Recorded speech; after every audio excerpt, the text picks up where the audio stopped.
A paz do Senhor a todos. Eu gostaria de deixar uma mensagem aqui que se encontra em Atos, capítulo 16, versículo 22, 23 em diante, que diz assim: E a multidão se levantou unida contra eles, e os magistrados, rasgando-lhes as vestes, mandaram açoitá-los com varas. E, havendo-lhes dado muitos açoites, os lançaram na prisão, mandando ao carcereiro que os guardasse com segurança, o qual, tendo recebido tal ordem, os lançou no cárcere interior e lhes segurou os pés no tronco. Perto da meia-noite, Paulo e Silas oravam e cantavam hinos a Deus, e os outros presos os escutavam. E de repente sobreveio um tão grande terremoto que os alicerces do cárcere se moveram, e logo se abriram todas as portas, e foram soltas as prisões de todos. Acordando o carcereiro, e vendo abertas as portas da prisão, tirou a espada e quis matar-se, cuidando que os presos já tinham fugido. Mas Paulo clamou com grande voz, dizendo: Não te faças nenhum mal, que todos aqui estamos.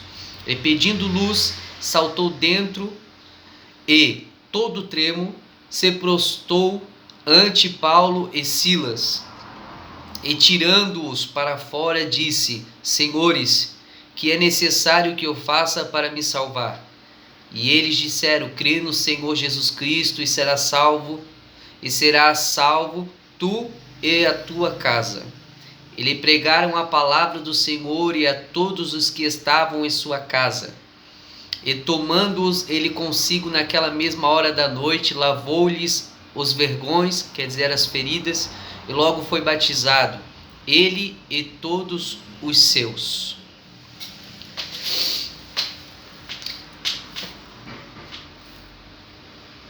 Eu estou maravilhado com essa mensagem aqui e o que Deus passou para mim acerca desta passagem. Sobre a situação de Paulo e Silas. Eles estavam fazendo a obra do Senhor, eles estavam pregando o Evangelho, eles estavam anunciando, eles estavam pondo em prática o ID que o Senhor Jesus disse: pregar o Evangelho a toda criatura. Só que algo que eles não esperavam viesse a acontecer. Através da autoridade que Deus dava a Paulo e o discernimento de espírito, Paulo se deparou com uma escrava que tinha um espírito de adivinhação. E essa moça, ela trazia lucro para os seus senhores. Até que um dia Paulo, pelo discernimento de espírito, expulsou o espírito maligno que estava na vida daquela moça. E vendo seus senhores que o lucro deles não iam ter mais, por causa que aquela moça teve uma libertação, eles então se ajuntaram para ir contra Paulo e Silas, dizendo que eles estavam trazendo falsas doutrinas. E o pior aconteceu. Paulo e Silas foram açoitados em praça pública, como se fossem malfeitores, como se fossem os piores tipos de pessoas que não seriam dignos de estar vivendo no meio da sociedade. Eles foram açoitados, e o pior ainda, após eles terem sido açoitados, eles foram jogados na prisão, como se fossem os maiores bandidos da época. Porque aonde eles foram lançados não era uma prisão qualquer, não. Era como se fosse uma prisão de segurança máxima, solitária ali, ó, aonde eles não tinham acesso até mesmo à luz do dia.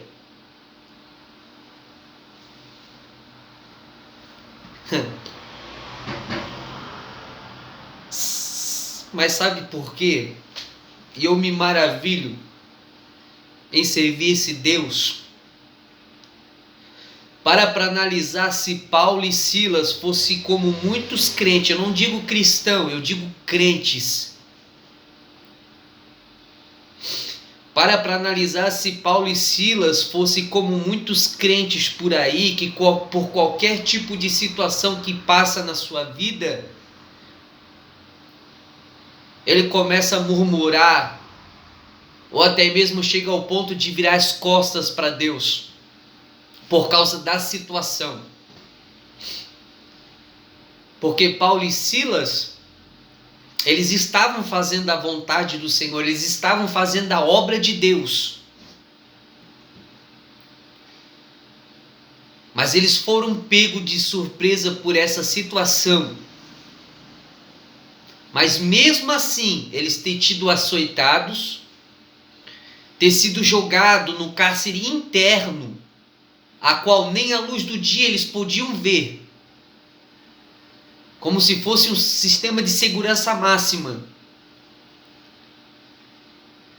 Mesmo assim, a Escritura fala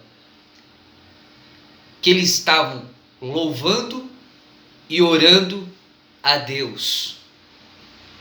Através dessa atitude deles, eu pude perceber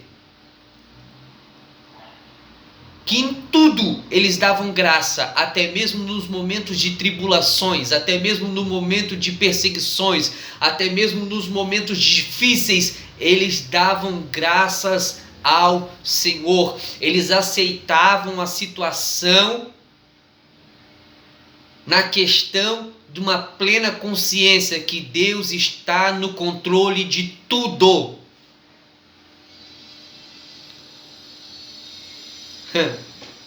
E sabe qual é o propósito de Deus ter permitido eles terem ido para a prisão? Foi porque Deus queria salvar a gente lá dentro. É porque Deus queria salvar o carcereiro. Deus queria salvar a família do carcereiro. Esse era o propósito de Deus.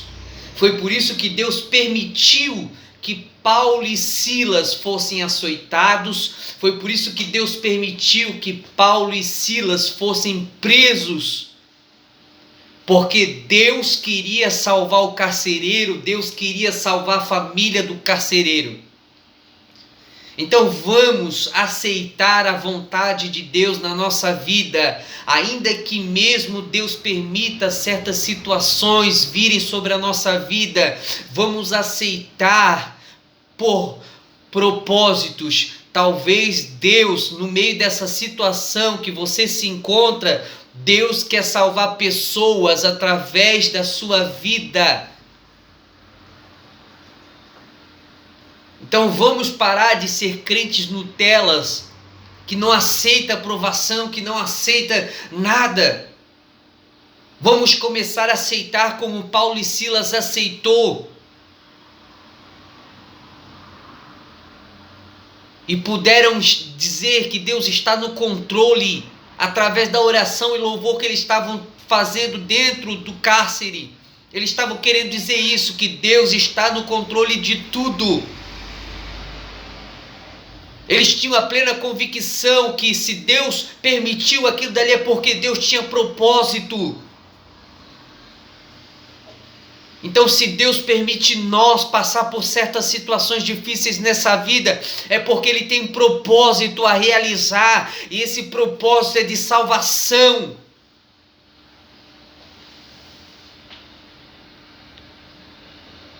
Jó, Deus permitiu a situação acontecer na vida de Jó para quê? Para a mulher de Jó se converter, para os amigos de Jó ser salvos.